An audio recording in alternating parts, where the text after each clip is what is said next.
Unajulikana kwa jina moja la mwani, mmea unaooteshwa na kukua baharini, mmea unaowapa wanawake wa Kibuyuni tonge lao la kila siku. Karibu uandamane nami hadi tamati katika makala haya ya upanzi wa mmea wa mwani katika eneo la Kibuyuni, kaunti ya Kwale.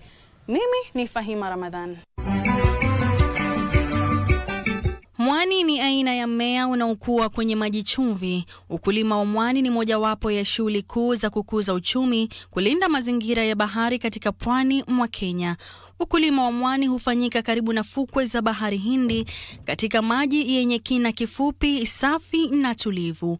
Wanawake wa Mbuyuni, eneo bunge la Lungalunga, kaunti ya Kwale, wamejikita kwenye kilimo cha zao la mwani. Kama vile wakulima wanavyotumia shamba la ardhi, wanawake hao hutumia bahari kulimia mwani. Wanawake mbalimbali wanaoishi kando kando ya bahari wametambua fursa hii kujiajiri na kujikwamua kutoka kwenye lindi la umaskini katika uchumi wa rasilimali za bahari.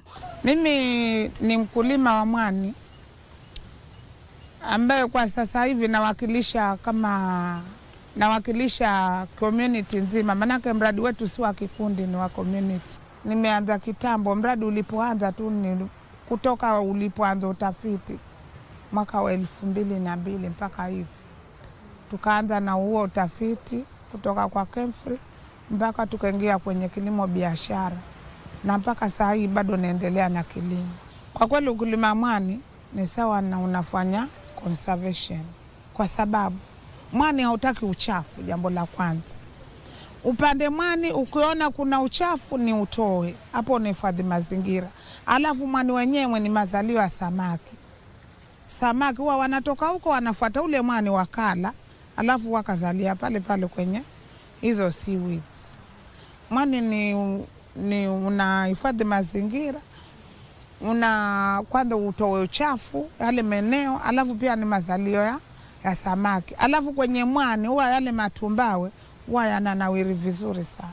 Hatua za upanzi wa mwani huu huanza na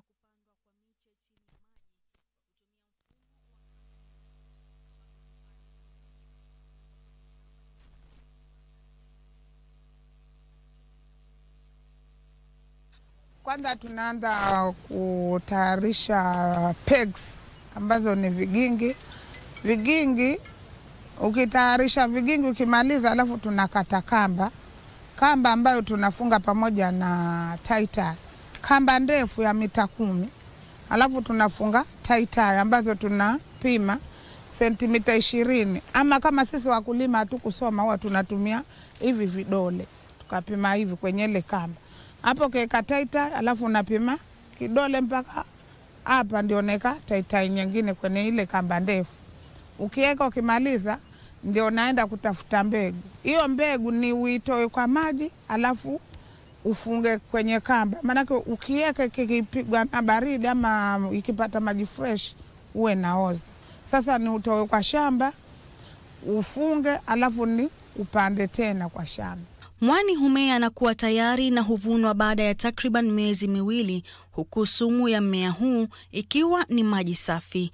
Bado kifunga ile mbegu inachukua 45 days ama mwezi 1.5 kwa kukua kwake. Kutoka pale hivi leo naipanda inachukua 45 days.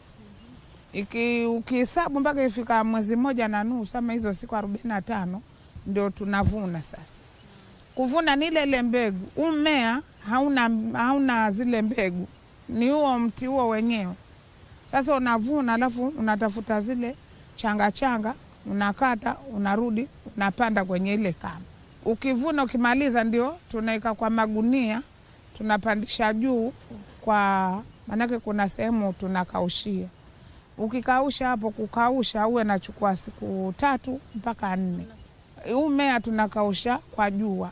Kwa sasa tunakausha, tumeletwa hizi bati zile za kuingiza mwangaza, ndio tunakaushia. Wanawake hawa hupanda aina mbili kuu za mwani, Spinosum na Cotonie. Aina hizi mbili za mwani, lakini matumizi yake zote yako sawa. Kwa Spinosum na Cotonie yote tunaweza kutengeneza sabuni, tunatengeneza mafuta, tunatengeneza lotion, tunatengeneza shower gel na shampoo. Alafu pia ukulima huu wetu pia tunatengeneza vyakula kama vile salad, cookies na keki, maandazi. Alafu pia tunatengeneza ukulima huu wetu, kuna wale watafiti ambao wananunua hizi bidhaa, wanatengeneza madawa, mbolea, vyakula vya wanyama. Hayo yote ni matumizi ambayo tunapata kupitia huu mmea wetu.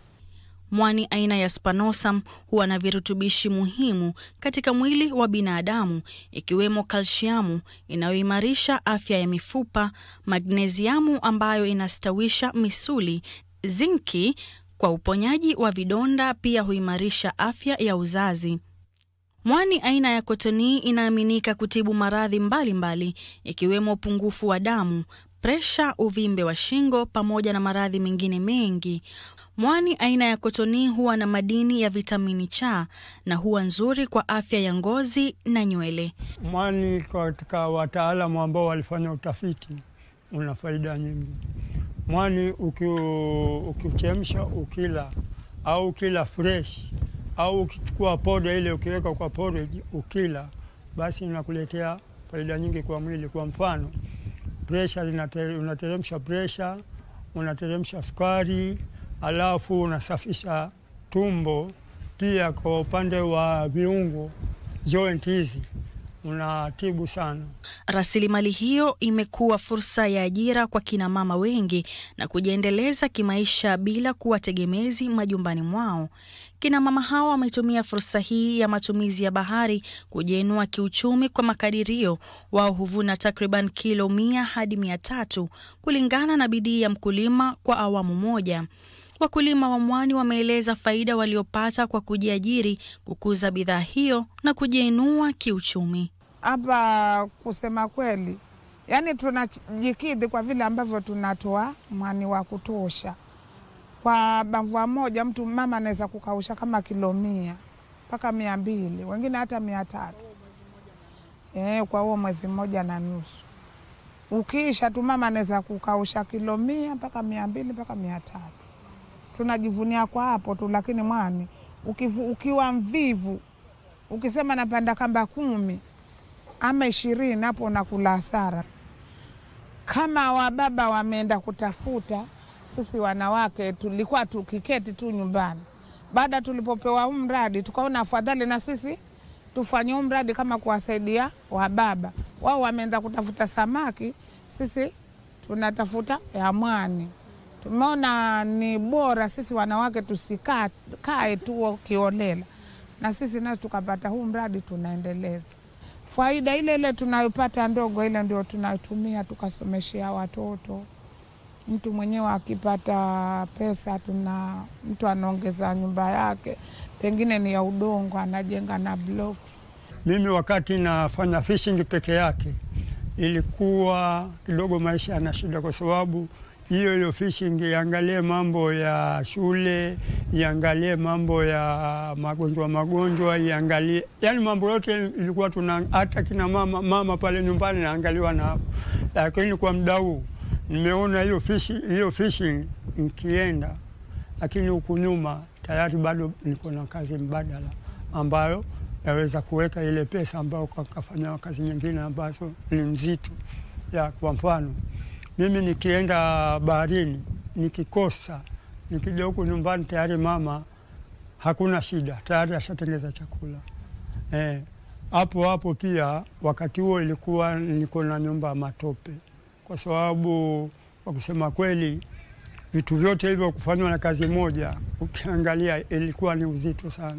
Lakini sasa hivi niko katika nyumba ya jiwe. Haijakuwa na bati, lakini niko katika nyumba ya jiwe. Kulingana na mkurugenzi wa idara ya maendeleo ya bahari Mohamed Jasho, zao la mwani limewafaidi wanakijiji wengi wa kijiji hicho cha Mbuyuni. Pia ni chanzo cha chakula na bidhaa za urembo. Ndio posa beach management husika kwa fursa, wakashirikiana na Kemfree na Fisheries, wakafanya research ya kupanda huu mwani, kwa sababu hapo zamani watu walikuwa hawajui kwamba mwani na matumbau yanaoana ama hayaoani. Research ilifanywa kwanza, na ikakubalika kama seaweeds inawezekana kufanyika huku, ndio ikafanya. Wote ni ushirikiano wa Beach Management Unit na serikali na wakulima wa mwani. Kwa hivyo tunashukuru hii kitengo cha seaweeds ama hao wakulima wa mwani ndio ambao wamefanya hiki Buyuni ikawa kipaumbele kujulikana kwa serikali, kwa sababu wanazalisha mwani kwa wingi na wanapeleka kwenye masoko na watu wanapata pesa zaidi kuliko uvuvi.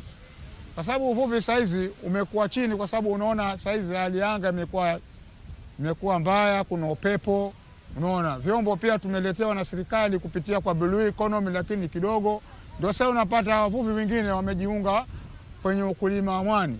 Fauka ya hayo, changamoto kubwa inayowakabili wakulima wa zao hilo ni faida duni ya zao hilo, ambapo kwa kilo huuzwa shilingi 50 pekee.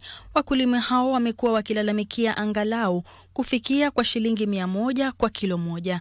Uhaba wa soko la bidhaa hiyo umekuwa mwiba kwao. Wakulima hao wameelezea gharama kubwa wanaoitumia kwa ukulima wa zao hilo na muda wa marejesho ya fedha walizotumia katika upanzi wa zao hilo.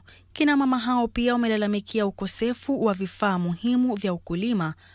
Kulingana nao, kazi za ukulima huu huwa ngumu sana, haswa wakati wa kuvuna zao hilo kutoka majini na kupeleka ardhini kwa matayarisho.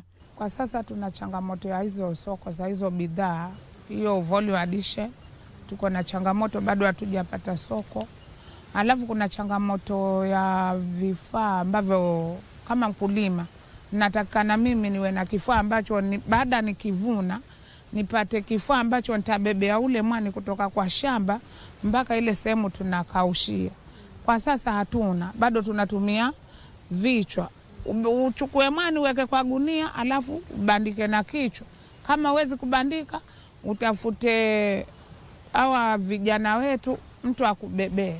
Na huko kubeba mtu kutoka kwa shamba mpaka kwa hapo ambapo tunakaushia anataka shilingi 50. Mwani unategemea baridi zaidi. Ikiwa ni wakati wa joto, ile joto likiwa jingi na maji yakiwa moto, mwani wote unakufa. Hii ni changamoto. Sasa ili changamoto iondoke ni kwamba tupate ufadhili wa kuwa tunaweza tukasogea maji mengi huko, maji mengi ambako maji hayashiki moto. Mkurugenzi wa kikundi hicho, Amiri Juma, ambaye pia ni mkulima wa zao la mwani, ametoa wito kwa serikali kutafuta soko la zao hilo kitaifa na kimataifa na kuwaongezea rasilimali za kuboresha kilimo cha zao hilo. Soko kidogo ni changamoto. Tuko nalo soko, lakini inategemea ile wingi wa ule mwani. Ukiwa mwani umepata kwa wingi, kwa mfano kontena 2, kontena 3, basi soko halina shida. Lakini kutokana na changamoto hizo za kuwa kidogo haupatikani hivyo kwa mara moja, ndio utakuta soko ni ya kuchelewa. Sasa wakati soko ikichelewa, ndio sasa tunauzia wafanya biashara wadogo ambao wako ndani ya Kenya. Tamati ya makala hii iliyoangazia kilimo cha mwani eneo la Mbuyuni, eneo bunge la Lungalunga, kaunti ya Kwale. Mimi ni msimulizi wako Fahima Ramadhan.